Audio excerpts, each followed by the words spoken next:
রাবণের কোনো কৌশলই যখন কাজে এলো না, তখন তিনি তার পুত্র মহিরাবণের শরণাপন্ন হলেন। এই মহিরাবণ হলো ভয়ঙ্কর মায়াবী এক রাক্ষস। চলো দেখে নি সে কি করলো।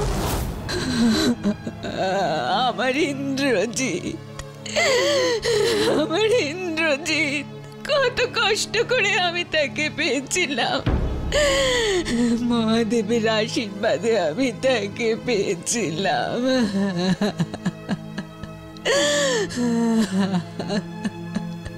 কেঁদো না, কেঁদো না রানী, কেঁদো না। কেঁদে আর কি করবে? আমার জীবনটা তো অন্ধকার হয়ে গেল। আর কি বা রইল জীবনে আমার? সব সব শেষ হয়ে গেল আমার।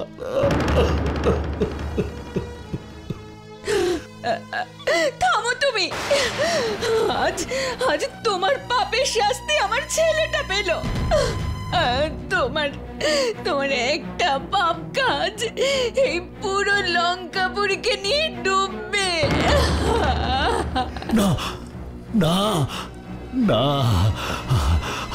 আর বলো না, আর বলো না মন্দোদরী। আমি আমি আর সহ্য করতে পারছি না।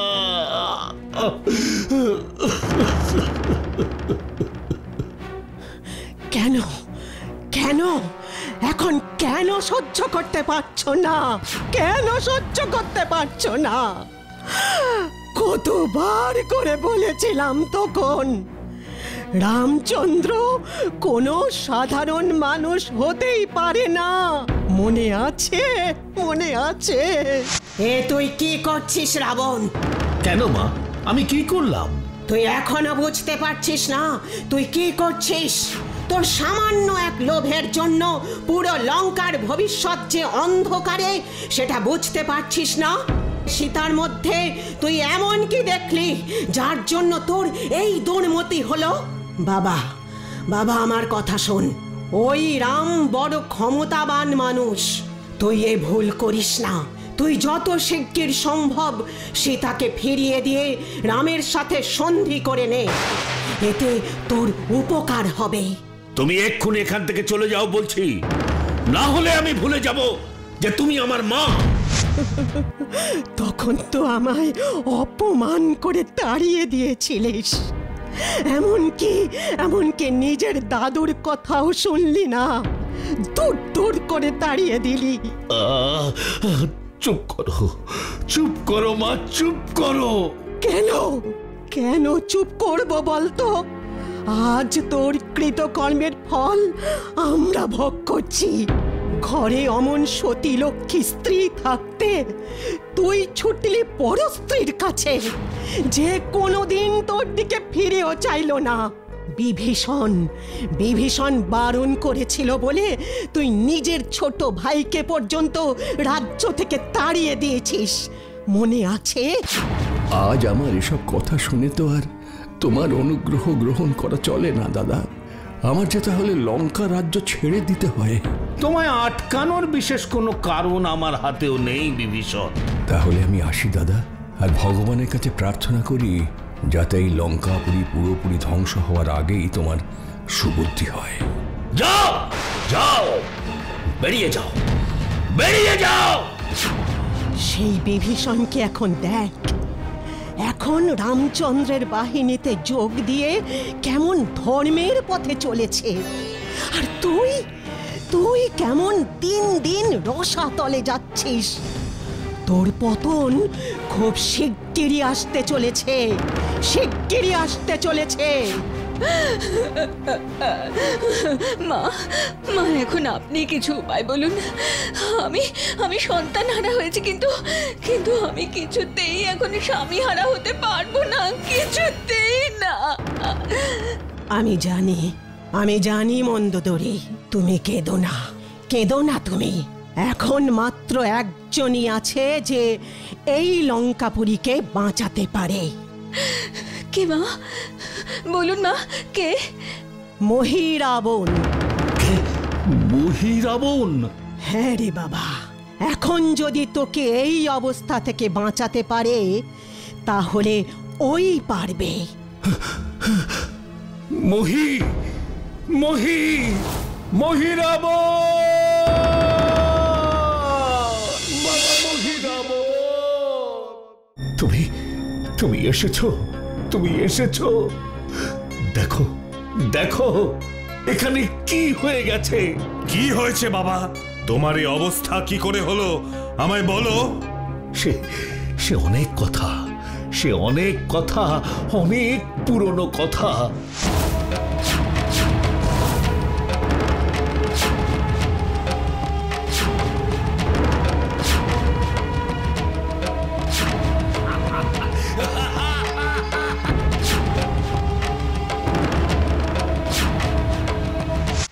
সে কি বাবা? লঙ্কা রাজ্যের এমন দুর্দিন এসেছে আর তুমি আগে আমায় কেন ডাকনি? আমি তো তাহলে তক্ষুনি কাঞ্চনপুর থেকে চলে আসতাম। কি করব বাবা, সবকিছুই এমন তাড়াতাড়ি ঘটে গেল, কিছু ভেবে উঠতেই পারিনি। তা সবার কথা তো শুনলাম, কিন্তু বিভীষণ কাকার কথা তো শুনলাম না। ও ভালো আছে তো? ভালো? হ্যাঁ হ্যাঁ, সে তো ভালো থাকবে বলেই আমার খারাপ সময়ে ওই রামের শিবিরে গিয়ে যোগ দিয়েছে। কি বলছো তুমি বাবা? বিভীষণ কাকা শত্রুপক্ষের সঙ্গে সন্ধি করেছে? ও কি আর সেই আমার আদরের ভাই বিভীষণ আছে নাকি? ও তো এখন ঘরের শত্রু বিভীষণ। কি হয়েছে প্রভু? আপনাকে দেখে চিন্তিত মনে হচ্ছে। হ্যাঁ সুগ্রীব, খুব বিচলিত বোধ করছি আমি। কিন্তু কেন প্রভু? আমরা গতকালই ইন্দ্রজিৎকে বধ করেছি, আজ তো আমাদের স্বস্তির নিঃশ্বাস ফেলার দিন। দেখুন না আমাদের সেনারা কেমন আনন্দ করছে। আমি জানি, তবু আমার মনটা কু গাইছে। বিভীষণ, আদেশ করুন প্রভু। তুমি কি কোনো চর পাঠিয়ে খবর আনতে পারো যে রাবণ এই মুহূর্তে ঠিক কি পরিকল্পনা করছে? অবশ্যই প্রভু, আমি আমার মন্ত্রীদের পাঠাচ্ছি। বেশ, তাই করো। তাদের দেখলে কেউ ওখানে সন্দেহ করবে না। আপনি নিশ্চিন্তে থাকুন বাবা। আমি জানি ইন্দ্রজিৎ, কুম্ভকর্ণ, খড়, দূষণ এরা অত্যন্ত বড় বীর ছিলেন। তাদের আমি ছোট করছি না, তবে এটুকু বলতে পারি আপনার শত্রুরা আমায় হারাতে পারবে না। তুমি এই ব্যাপারে এত নিশ্চিত হয়ে কি করে বলতে পারছো মহিরাবণ? রামচন্দ্রের ক্ষমতা সম্পর্কে তোমার কোনো ধারণাই নেই। হতে পারে, কিন্তু আমার নিজের ক্ষমতা সম্পর্কে আমার সম্পূর্ণ ধারণা আছে। আমার ওপরে দেবী ভদ্রকালীর আশীর্বাদ আছে, আর প্রজাপতি ব্রহ্মার বরে আমি মায়া বিদ্যায় বিশাল পারদর্শী। তাই আমাকে হারিয়ে ধরাশায়ী করাটা অত সহজ হবে না। আপনি আমায় আজ্ঞা দিন বাবা, আমি আজ সন্ধ্যাবেলাতেই ওখানে হাজির হতে চাই। বিজয়ী হও পুত্র। সর্বনাশ! তার মানে যুদ্ধ জেতার জন্য দাদা এবার মহিরাবণকে পাতাল থেকে ডেকে এনেছে। কে এই মহিরাবণ বিভীষণ? আমায় বিস্তারিত বলো। বলছি প্রভু, বলছি, আমি সব বলছি। এই ঘটনার শুরুটা বহু যুগ আগে।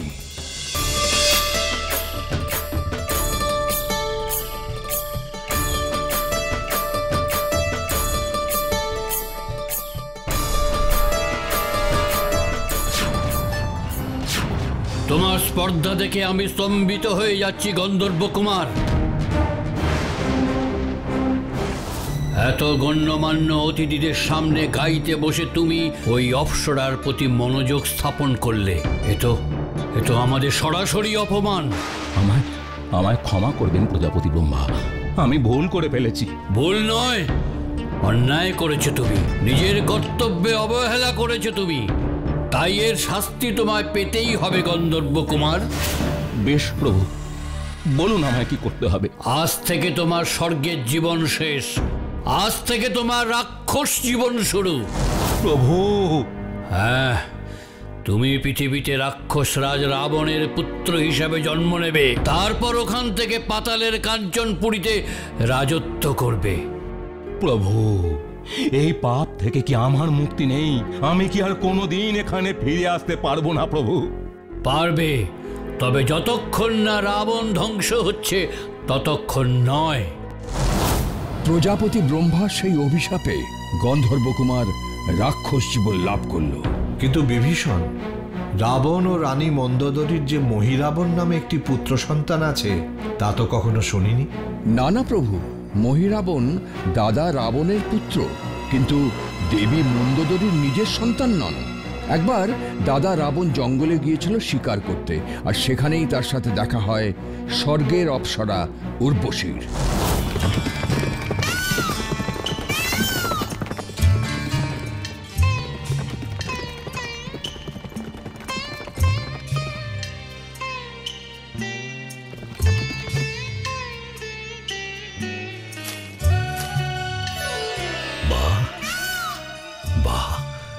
কি অপরূপ নারী, এত সুন্দরী আমি এর আগে কোনোদিন দেখিনি। দেবী, দেবী আপনি কে? এই গভীর বনে কি করছেন একা একা?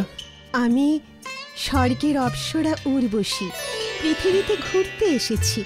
দেবী, দেবী আমি আপনার রূপে মুগ্ধ ও অভিভূত। আমি আপনাকে স্ত্রী রূপে কামনা করি।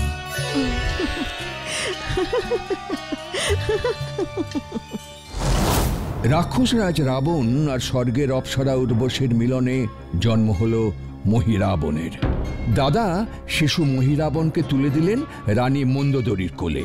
ইন্দ্রজিতের সাথে একসাথে বড় হলো মহিরাবণ।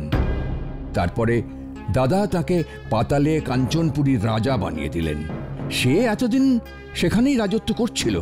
এখন হয়তো দাদা ওকে যুদ্ধের জন্য এখানে নিয়ে এসেছে। তাতে বা আমাদের ভয় কি? যেভাবে আর সব মহারথীদের খেলা আমরা শেষ করেছি, সেইভাবেই এর খেলাও শেষ করব। না, ব্যাপারটা কিন্তু এত সহজ নয়। মহিরাবণ আর অন্যান্য মহারথীর মধ্যে বিস্তর তফাৎ। প্রজাপতি ব্রহ্মার আশীর্বাদে মহিরাবণের মায়া শক্তি খুব প্রবল। সে যে কোনো সময় যে কোনো রূপ ধরে চলে আসতে পারে।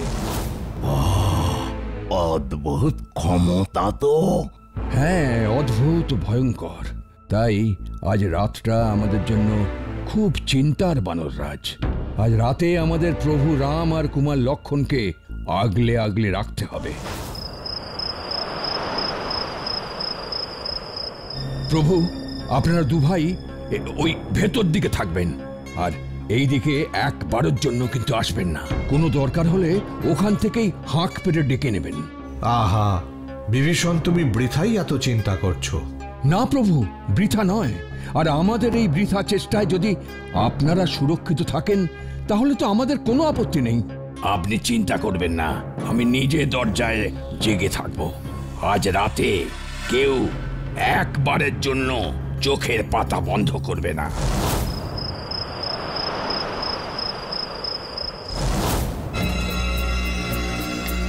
হনুমান, মনে রেখো আজ রাতটা কিন্তু খুব সংকটের।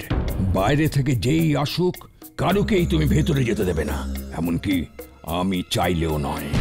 মহিরাবণ কিন্তু খুব ধূর্ত। ঠিক আছে, আপনি চিন্তা করবেন না। তার মানে আজ রাতে রাম লক্ষণ এখানেই থাকবে। আমাকে যা করার আজই করতে হবে, কিন্তু বিভীষণ কাকার সামনে যাওয়া চলবে না। বিভীষণ কাকা ঠিক ধরে ফেলবে।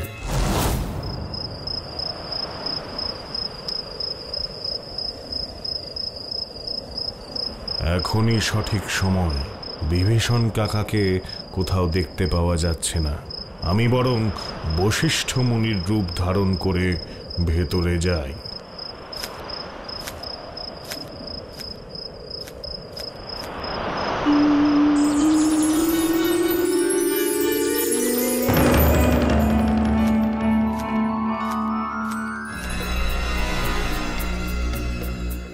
রাম লক্ষণ বহুদিন অযোধ্যায় যায়নি।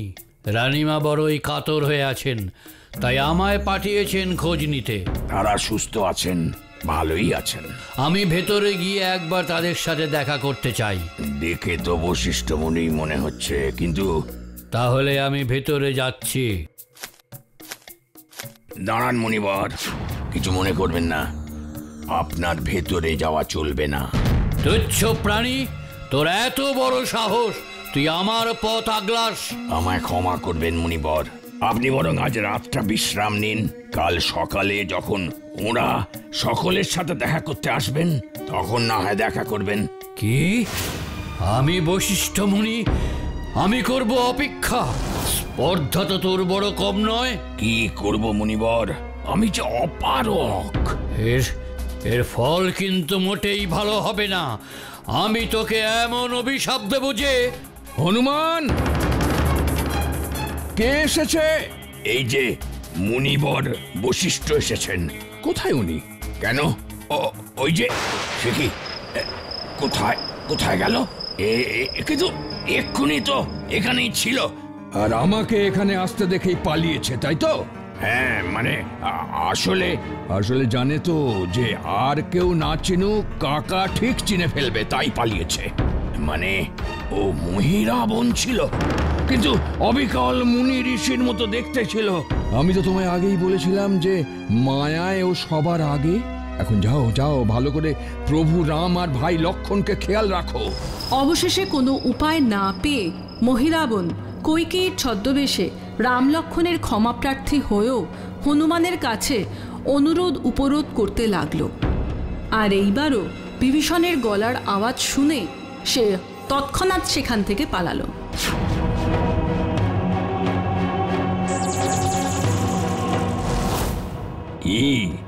এবার কে? রানী কৈকেয়ী। তবে বুঝলে তো মহিরাবনের ক্ষমতা। এখন তুমি পাহারা দাও, আমি বরং বাইরেটা গিয়ে দেখে আসি।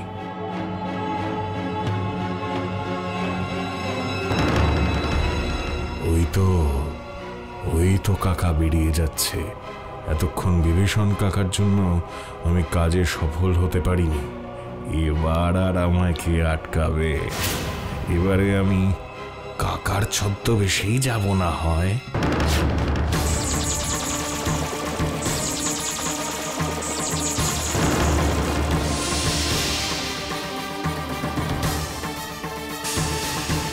একে আপনি এত তাড়াতাড়ি চলে এলেন যে? ভাবলাম তাঁবু ছেড়ে বেশিক্ষণ বাইরে থাকাটা ঠিক হবে না। তা হনুমান, ভেতরে সব ঠিক আছে তো? সম্পূর্ণ ঠিক আছে। প্রভু রাম আর লক্ষ্মণ ঘুমোচ্ছেন, আর বাকি 4 জন বানর সৈন্য পাহারা দিচ্ছে। যাক, সবটা জানা হয়ে গেল। এবার বিভীষণ কাকা আসার আগেই আমায় যা করার করতে হবে। কিছু ভাবছেন? মানে হ্যাঁ, মানে আমি বলছি, তুমি এখন খানিকটা ঘুমিয়ে নাও, আমি না হয় পাহারা দিচ্ছি। না না না, ঠিক আছে, ঘুমের কোনো প্রয়োজন নেই। তোমার না হলেও আমার আছে হনুমান।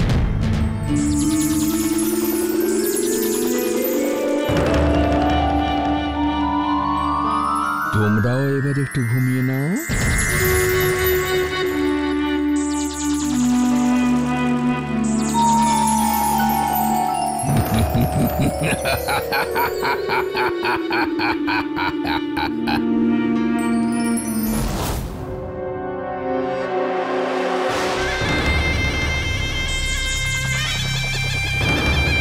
হে মা ভদ্রকালী, আমায় কাঞ্চনপুরীতে ফিরে তোমায় সেবা করার সুযোগ করে দাও মা।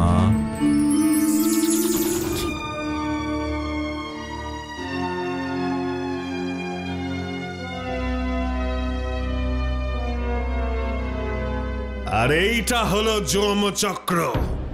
এ চক্র যে পার হতে চাইবে, সেই করাতটার ধারে 2 টুকরো হয়ে যাবে, কেউ বাঁচাতে পারবে না। কিন্তু এরা কারা স্বামী? মহারানী, এরা অতি সুলক্ষ্যযুক্ত নিখুঁত মনুষ্য সন্তান। আমাদের ভাবী সন্তানের আরো ভালো ভবিষ্যতের জন্য আমি এদের দুজনকে দেবী ভদ্রকালীর কাছে বলি দেওয়ার জন্য নিয়ে এসেছি। তুমি মহাপূজার আয়োজন করো। আগামী শুভ তিথিতে আমি দেবী ভদ্রকালীর বিশাল পূজার আয়োজন করেছি। এই মনুষ্য সন্তান দুটোর বলি হবে।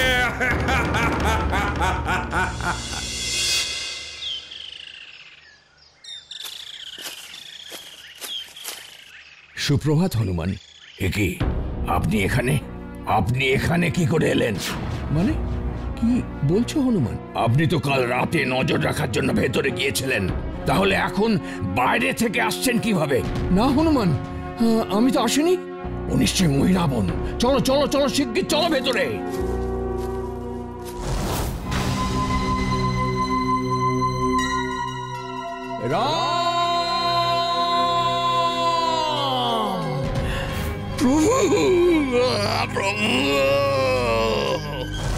এ কি হয়ে গেল? আমি তার কিছুই ভাবতেই পারছি না। কাল অবধি সব কিছু তো একদম ঠিকঠাকই চলছিল। বিভীষণ, তুমি একটু ভেবে বলো তো, তুমি কি জানো মহিরাবণ ওদের কোথায় নিয়ে গিয়ে থাকতে পারে? আমার যতদূর ধারণা, মহিরাবণ ওর নিজের রাজ্য কাঞ্চনপুরীতেই নিয়ে গেছে। তাহলে আমরা তো সেখানে আক্রমণ করতে পারি। না সেনাপতি, সে রাজ্য পাতালপুরীতে। সবাই মিলে একসাথে ভেতরে যাওয়া যাবে না, জায়গাটা খুব সংকীর্ণ। তাহলে বরং হনুমান যাক। বানর বাহিনীর শ্রেষ্ঠ বীর হিসেবে আমার মনে হয় ওরই যাওয়া উচিত। বেশ, তাহলে তাই হোক, হনুমানই যাক। এটাই হলো কাঞ্চনপুরীতে যাওয়ার রাস্তা। ভেতরে খুব অন্ধকার। কোনো চিন্তা করো না, আমি ঠিক চলে যাব। কিন্তু এত সংকীর্ণ রাস্তা দিয়ে তুমি যাবে কি করে?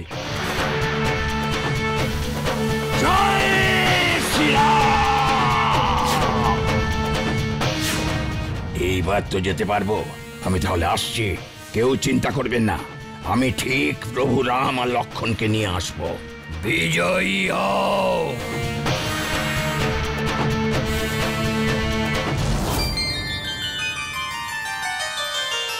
অবশেষে হনুমান মহিরাবণের কাঞ্চনপুর রাজ্যে এসে পৌঁছালো। এত সুন্দর রাজ্য দেখে হনুমান তো মুগ্ধ। সরোবরের টলটলে জলে ভেসে বেড়াচ্ছে পদ্ম ফুল, রাজহাঁসেরা। সরোবরের চারিদিকে রত্নখচিত বাঁধানো ঘাট, আর রয়েছে রূপোর পাতা দেওয়া সোনার গাছ। হনুমান এদিক ওদিক খুঁজতে খুঁজতে এসে পৌঁছালো মহিরাবণের রাজপ্রাসাদের সেই ঠাকুর ঘরের ভেতরে, যেখানে রাম লক্ষ্মণ ঘুমিয়েছিল। জয় শ্রীরাম। ওই তো প্রভু। প্রভু প্রভু প্রভু, আপনি আপনি উঠুন প্রভু, উঠুন উঠুন উঠুন। এই যমচক্র এড়িয়ে ভেতরে যাবই বা কি করে? যমচক্র, আমার প্রভুকে ঘুম থেকে জাগানো বড্ড জরুরি। তুমি দয়া করে উধাও হয়ে যাও। তুমি তাহলে উধাও হবে না? তাহলে আমিও দেখব তুমি আমায় কিভাবে দুটুকরো করো। জয় শ্রীরাম।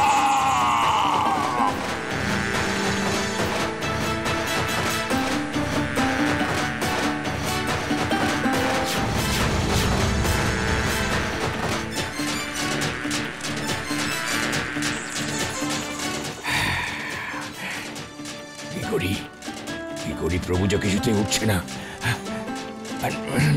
মা মা মা একটু সাহায্য করো মা, অনেক কষ্ট করে এখানে এসেছি, কিন্তু প্রভু মায়া নিদ্রায় আছেন দেবী। তুমি সাহায্য না করলে আমি কিচ্ছু করতে পারবো না মা। তুমি তো দেবী, তুমি তো দেবী। সব ভক্তের ডাকেই তো তুমি সাড়া দাও।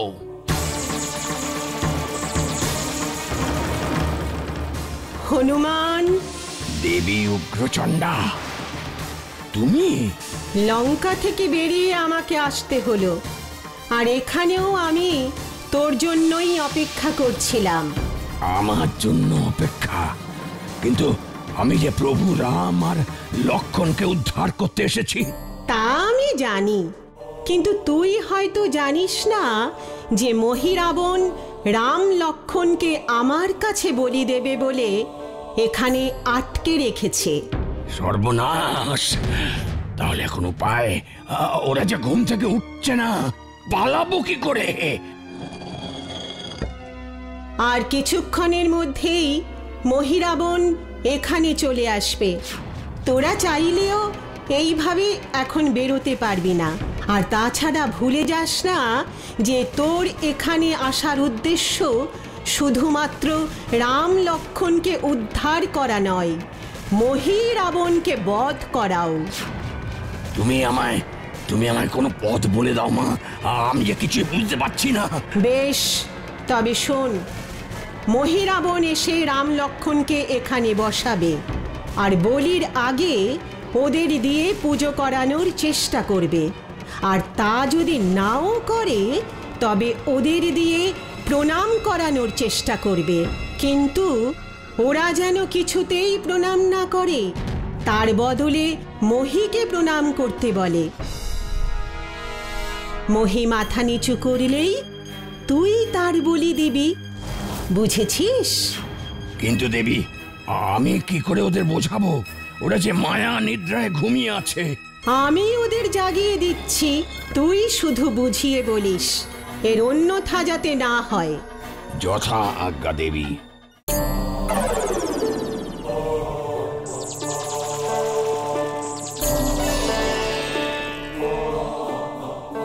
কিন্তু আমরা কি এখনই চলে গেলে হয় না?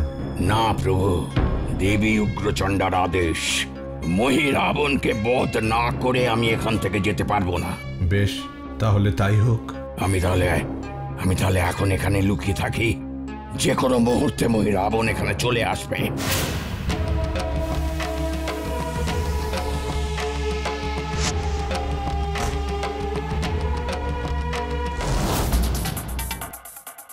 এই, কে আছিস? যা গিয়ে রাম লক্ষ্মণকে স্নান করিয়ে পরিষ্কার জামা কাপড় পরিয়ে নিয়ে আয়, এবারে বলি হবে।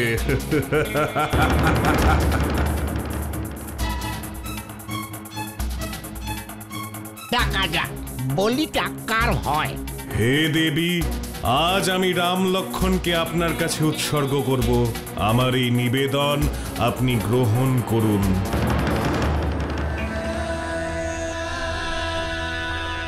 রাম লক্ষ্মণ, এখানে এসে বসো।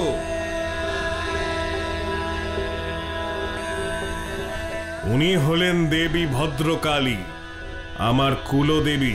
তোমাদের খুব ভাগ্য ভালো যে যুদ্ধে পরিত্যক্ত মৃতদেহে পরিণত না হয়ে দেবীর নিবেদনে কাজে লাগছো। আপনার ব্যবহারে আমরা সত্যি অভিভূত। বেশ বেশ, এবারে তোমরা দেবীর কাছে সাষ্টাঙ্গে প্রণাম করো। সেটা তো সম্ভব নয় মহিরাবণ। কেন সম্ভব নয়? কেন মহিরাবণ, আমরা সূর্য বংশের সন্তান, আমরা কোনোদিন মাথা ঝুঁকিয়ে প্রণাম করতে শিখিনি। তবে হ্যাঁ, তুমি যদি আমাদের একটু শিখিয়ে দাও তাহলে অবশ্য চেষ্টা করতে পারি। বেশ, তাহলে তাই হোক।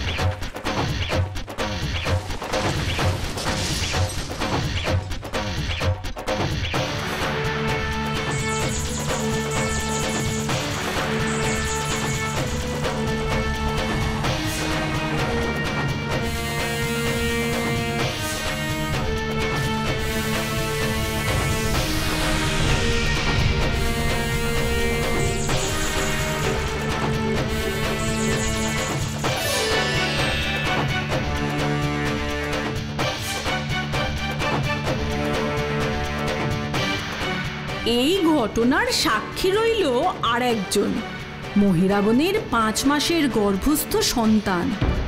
তবে পিতার মৃত্যু তাকে চুপ করে থাকতে দিল না। সে ক্রমাগত তার মাকে উত্ত্যক্ত করা শুরু করলো তাকে সময়ের পূর্বে জন্ম দেওয়ার জন্য। মা মা মা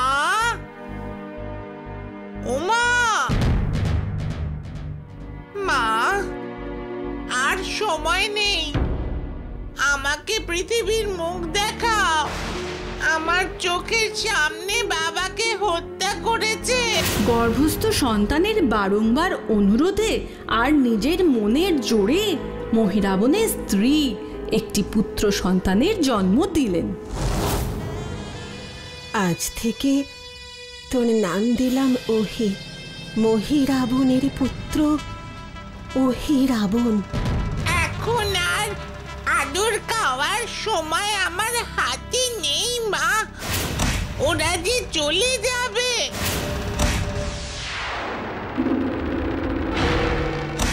আমি ওর মাথা কাটি।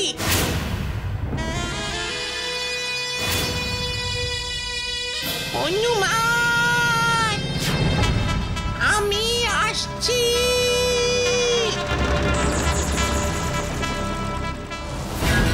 হনুমান, আমি আসছি।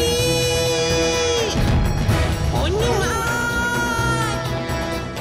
এ কি, দাঁড়িয়ে পড়লে কেন? প্রভু, এখনো মনে হয় কিছু কাজ বাকি পড়ে আছে। আপনি যান, আমি এক্ষুনি আসছি। বেশ, সাবধানে এসো।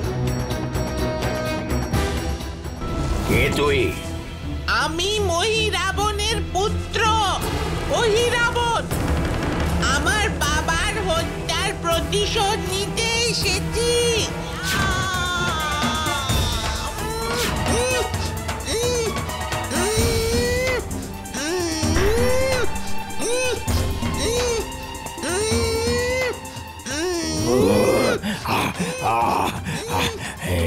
একে আমি সাহেস্তা করতে পারবো না।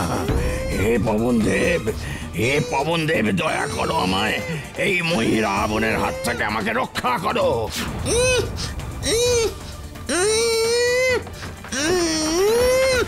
মৃত্যুর আগে ভগবানের নাম নিচ্ছ নাকি?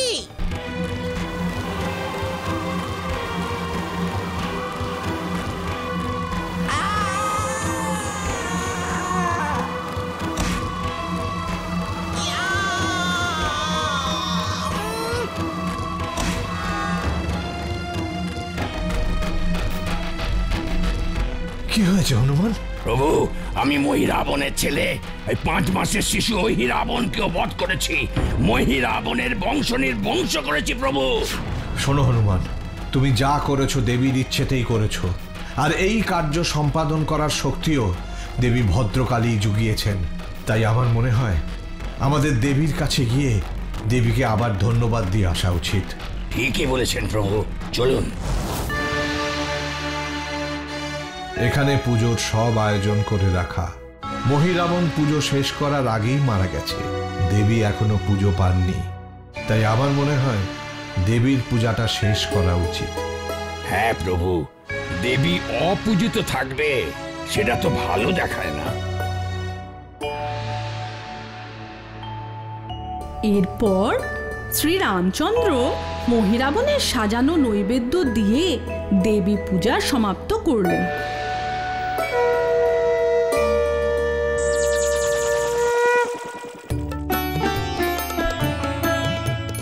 তোদের পুজোয় আমি সন্তুষ্ট হয়েছি।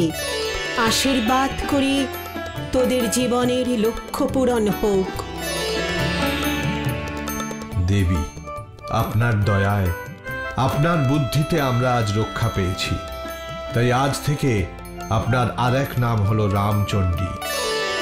আপনি এই নামেও খ্যাত হবেন। আর শুধু পুজোই নয়, পুজোর পরেও রামচন্দ্র দায়িত্ব নিয়ে কাঞ্চনপুরের অতিরিক্ত ধনসম্পত্তি গরিবদের মধ্যে বিলিয়ে দেন। শুধু তাই নয়, মহিরাবণের স্ত্রীর হাতেও তুলে দেন। তারপর 3 জন মিলে রওনা দেন লঙ্কার উদ্দেশ্যে। এমন সব ভিডিও দেখতে হলে এক্ষুনি সাবস্ক্রাইব করুন Animetrics digital. Bell icon click করতে ভুলবেন না কিন্তু।